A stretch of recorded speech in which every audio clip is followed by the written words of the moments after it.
muling pagbibida ng Katniel sa pelikulang Crazy Beautiful You. Muli ring magsasama ang isa pang pares na minsang nagtambal noon sa maraming pelikula. Gabby Concepcion at Lorna Tolentino. Ngayong hapon, ang kani-kanilang controversial love stories. Isa-isa nilang ilalahad. Exclusive! Unang controversial love issue. Lorna, pinagbabawalan umano ng mga anak na pumasok sa panibagong relasyon. Bukod sa pagbabalik pelikula ng Grand Slam Queen, isa pa raw sa nagpapasaya ngayon sa aktres ang pagiging hands-on lola nito sa kanyang apo sa anak na si Ralph Fernandez. Ikalawang controversial love issue. Dahil sa muling pagiging aktibo ni Gabby sa showbiz, di umano'y nagseselos ngayon ang kanyang asawang si Genevieve sa iba't ibang nakakatrabaho at nakakapareha nito. Taong 2004 nang ikinasal si Gabby kay Genevieve sa States. Ang kanilang pagsasama, nagbunga ng 2 anak, sina Samantha at Savannah. Ngayong hapon, sabay nilang haharapin ang mga issue sa kanilang buhay pag-ibig. Handa na rin nga ba nilang ibunyag ang katotohanan sa likod ng di umano'y pagtatago lang ng Katniel sa kanilang relasyon? Two of the most talented actors of the country, Gabby at Lorna. Welcome to the bar. Thank you. Magandang hapon. Magandang hapon. Magandang hapon po sa inyong lahat. Galor! Yes! Dito boy! Kumusta ang kompetisyon ng Katniel at saka ng Galor? Naku naman. Ang layo naman dito boy. Wait, but you had a following, ha? You have. I mean, in the past tense, you have a big following. Galor. Maraming salamat. Di ba? Ang daming tagahanga talaga ng tandem. Anong masasabi mo, Gabby? Tito Boy, malayo. Kaya sinabi ko kaninang malayo. Dahil yung panahon namin, malayo. Oo. Yung kanila, syempre You know is... yeah, but you know what's amazing? Kasi ngayon, di ba, yung mga Katniel, may Galor, yung... I think there's also so much respect from the fans for people like you, for actors like you. Kasi yung hindi naman lahat kinakagat eh. Hindi lahat kinakagat na like the parents, for example, actors who play parents of today's stars can just be parents. Hindi yung ginagawang tandem. Pero kayo, parang, makita nyo naman ang reaksyon, Galor! It's fascinating. Nagugulat nga kami ni LT dahil nangyari yun nung teleserye namin. Yes. Dahil may isang ikaw. And nagulat kami because nung nagsama-sama yung ilan lang, merong pinakabata, 16 years old.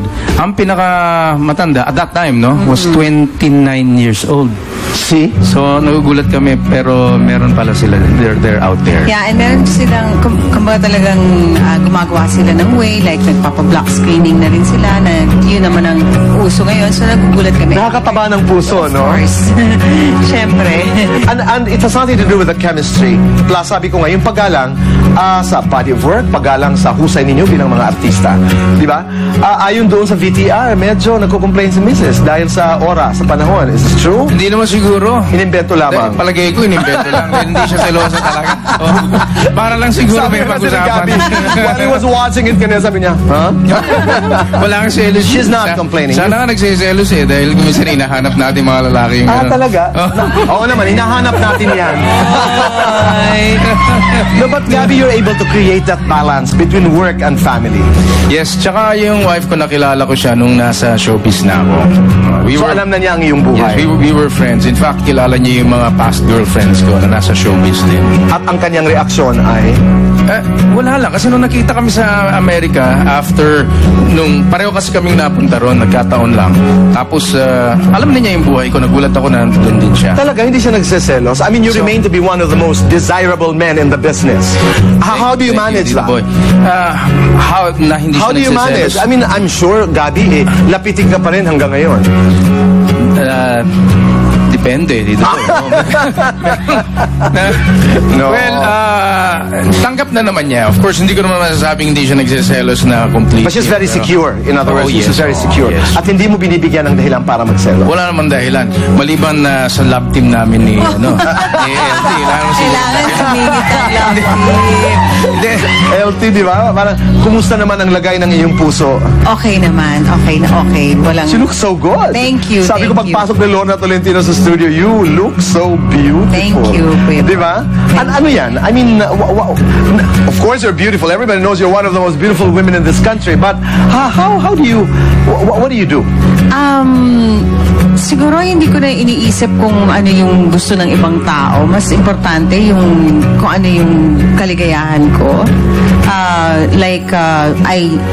I do take care of myself now na pag medyo parang pag nasa weighing scale, oops, lagpas ka na sa target na dapat. Kaya nagawa na ako ng paraan, exercise, and then inaalagaan ko talaga yung sarili ko kasi alam ko na when you reach a certain age, kailangan na mas alagaan mo na. Kasi hindi na ganun katulad ng dati. Ganda nun. That's acceptance. That's peace.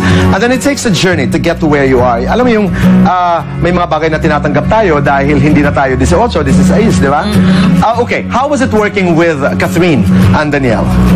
Masaya sila dito, boy, not only on screen pero behind the scenes.